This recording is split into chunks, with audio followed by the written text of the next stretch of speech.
बिस्मिल्लाहिर्रहमानिर्रहीम अस्सलाम वालेकुम। Myself Mubashir Ahmad, lecturer zoology from higher education department. बेटा, जैसा कि आप सब जानते हैं कि हम लोगों ने एवरीडे साइंस की लेक्चर सीरीज़ है वो स्टार्ट की हुई है, जिसमें 4 क्लास से लेकर 8th क्लास तक की तमाम जो जनरल साइंस के चैप्टर्स हैं वो कवर कर रहे हैं लेक्चर बाय लेक्चर। और ये तमाम वन पेपर जॉब प्रिपरेशन के लिए और ईटा जॉब प्रिपरेशन के लिए बहुत इंपॉर्टेंट है, तो इसको ध्यान से कीजिएगा और इस लेक्चर को गौर से सुनिएगा। इंशाल्लाह काफ़ी सारे क्वेश्चंस और कॉन्सेप्ट्स हैं आपके क्लियर हो जाएंगे।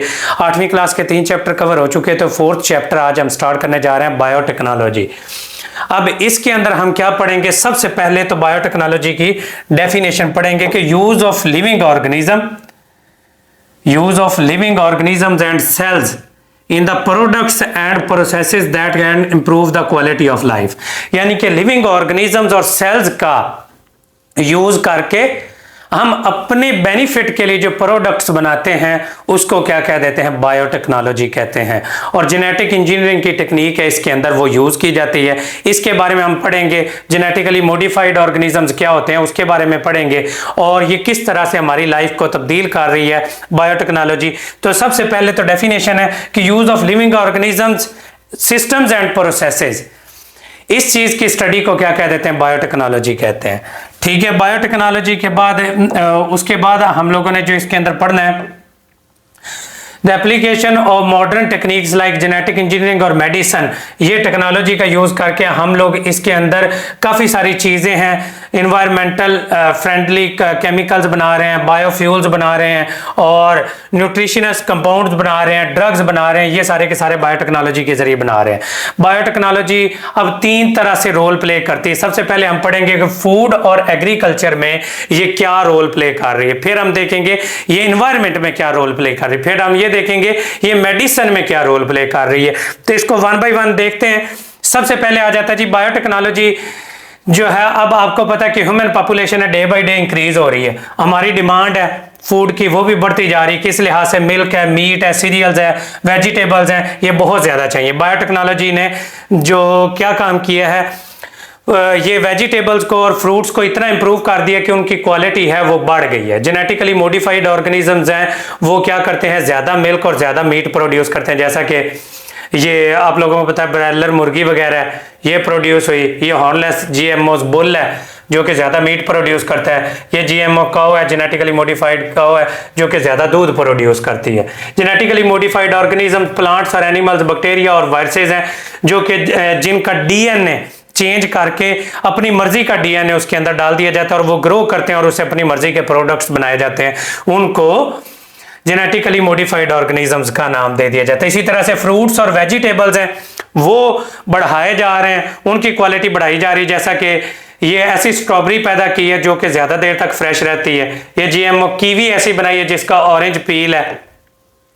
इसके अलावा कॉर्न है जिसके जो दाने हैं वो ज्यादा होते हैं। टोमेटोज हैं जो कि बहुत ज्यादा प्रोड्यूस हो रहे हैं। इस तरह से कई पौधे हैं जो कि मॉडिफाई किए गए हैं इसके जरिए, जेनेटिकली मॉडिफाइड टेक्नोलॉजी के जरिए, यानी कि जेनेटिक इंजीनियरिंग के जरिए ये नए पौधे और नए जानदार बनाए जा रहे हैं। पाकिस्तान के अंदर कौन सी जो Pakistan agriculture and research council PARC और nuclear institute of agriculture and biology NAB ये वर्क कर रहे हैं किसके ऊपर? फूड क्रॉप्स के ऊपर, ताकि जो इनकी यील्ड है वो बढ़ जाए।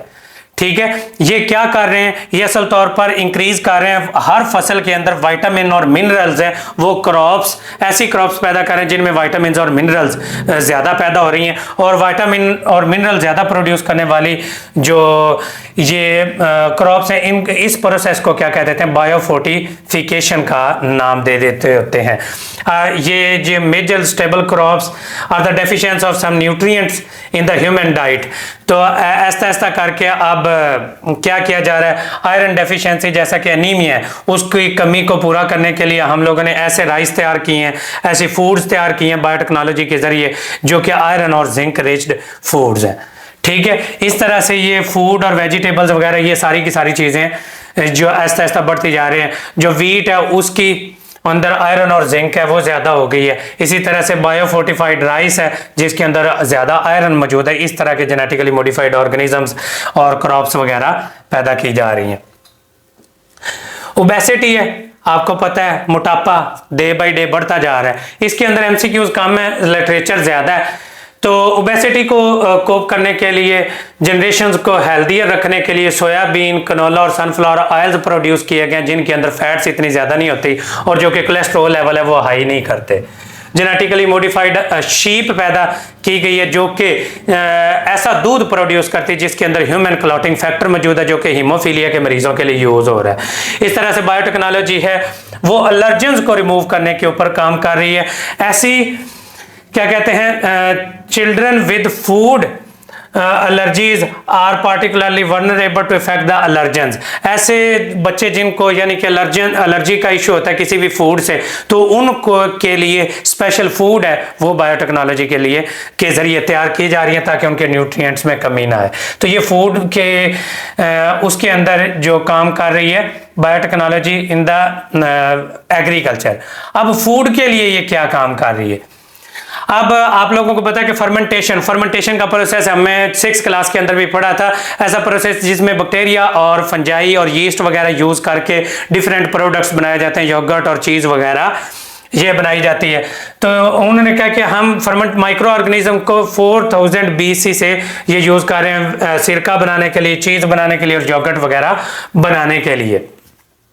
और फर्मेंटेड फूड्स हैं ये अब आहिस्ता आहिस्ता बढ़ती जा रही हैं, हमारा यूज है इनका बढ़ता जा रहा है, इनकी डिमांड है वो बढ़ती जा रही है। माइक्रो ऑर्गेनिज्म को प्रॉपर तौर पर आइसोलेट करके उनको स्टडी करके इकोनॉमिकल वे से जो कमर्शियल लेवल पर जो चीज़ें तैयार की जा रही है, मिल्क से योगर्ट, चीज़ और कीफर बनाई जा रही है, फ्रूट से विनेगर और साइडर जैसा कि एप्पल साइडर वगैरह, सब्जियों से पिकल्स वगैरह, लेग्यूम से सोया सॉस वगैरह और मीट से सॉसेज वगैरह और पेपरोनी वगैरह ये बनाई जा रही है।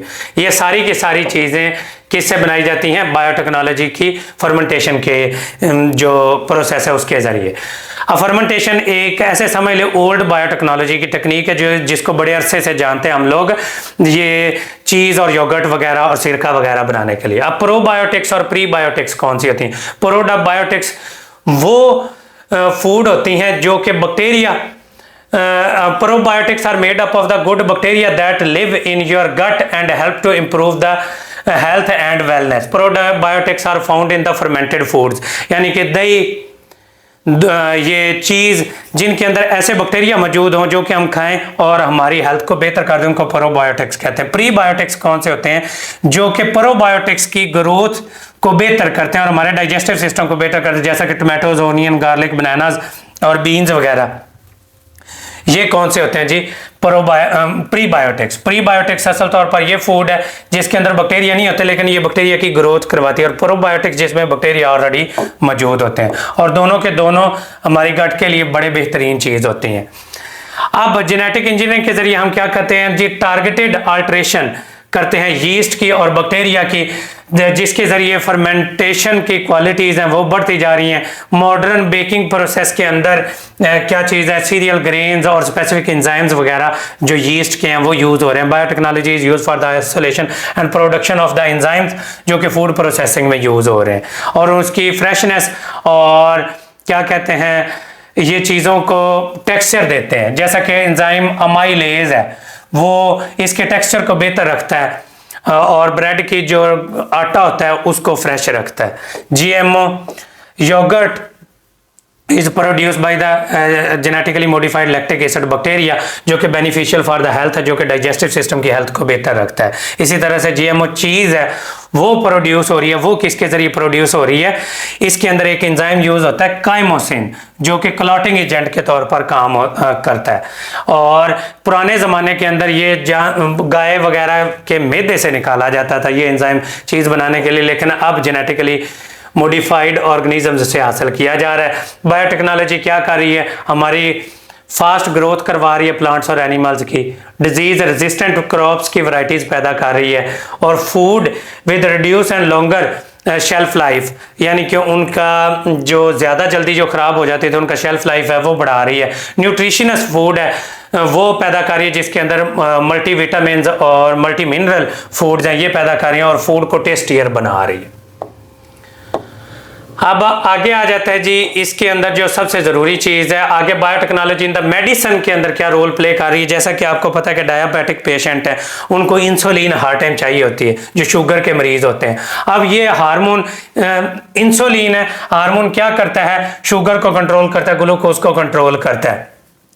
इंसुलिन पुराने ज़माने के अंदर ब्लड से किया जाता था, जानदारों को ज़िबा किया जाता था, उससे ब्लड से एक्सट्रैक्ट करके, तो बड़ी मुश्किल होती थी और वो इंसुलिन हासिल करना। अब हर बंदे तक ये अवेलेबल है, जो कि ब्लड के ग्लूकोज को, अब ये इंसुलिन है वो बैक्टीरिया से हासिल किया जा रहा है, और इतना ज़्यादा हासिल किया जा रहा है कि हमें जिसको भी शुगर होती है उसको आसानी से मिल जाता है। और 1982 में ये फर्स्ट एवर बायोटेक्नोलॉजी प्रोडक्ट थी जो कि कमर्शलाइज की गई थी। इसके अलावा और हार्मोन्स है, ह्यूमन ग्रोथ हार्मोन है और थाइमोसिन है, जो कि ब्रेन कैंसर वगैरह को यूज़ करने के लिए यूज़ हो रहा है। वैक्सीन है जो कि ऐसी है, ये कोविड वगैरह से बचने के लिए, और इसके अलावा पोलियो वगैरह की, हेपेटाइटिस बी वगैरह की, ये सारी की सारी हम लोगों ने बायोटेक्नोलॉजी के ज़रिए तैयार की हैं। तो बायोटेक्नोलॉजी किस तरह से काम कर रही है, ये diagnose the disease in very short time, और उसके बाद अप्रोप्रिएट मेडिसिन देने के ज़रिए, एक्यूरेट मेथड है जो कि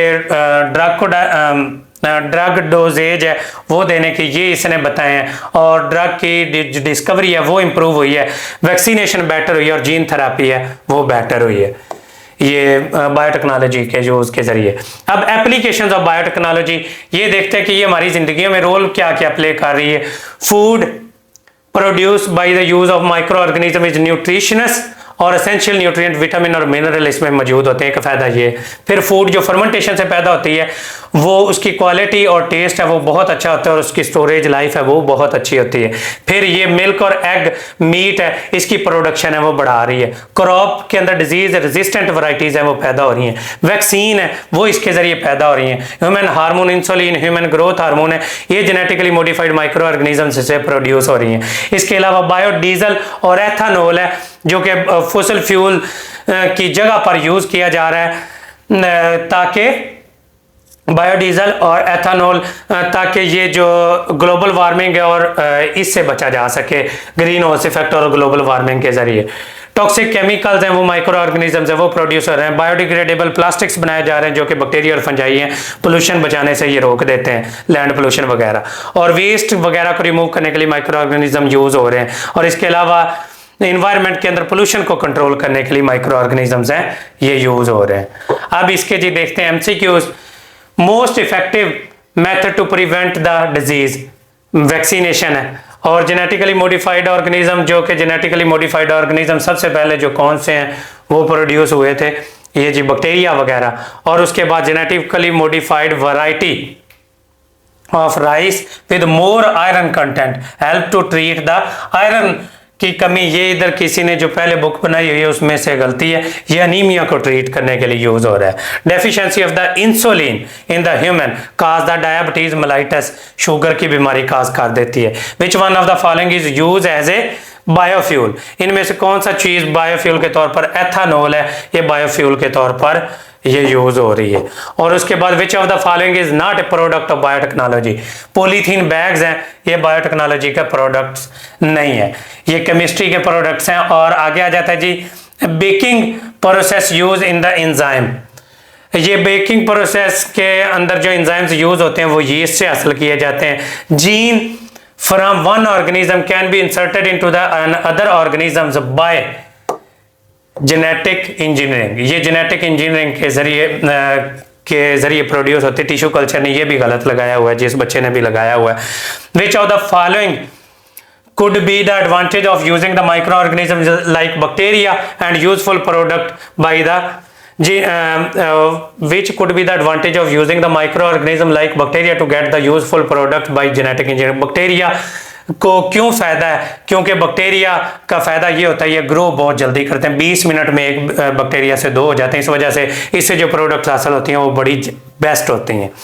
the best solution for heredity disease, heredity disease को जीन थेरापी के जरिए सही किया जा रहा है। जितनी भी जीन थेरापी होती है कि बीमारशुदा जीन्स को निकाल के हेल्दी जीन्स हैं वो डाल दी जाती हैं, तो जीन थेरापी के जरिए ये यूज़ की जाती है। इधर शायद ये जीन थेरापी का लफ्ज़ यूज़ किया हुआ है, इधर एक्सप्लेन नहीं किया हुआ, ठीक है।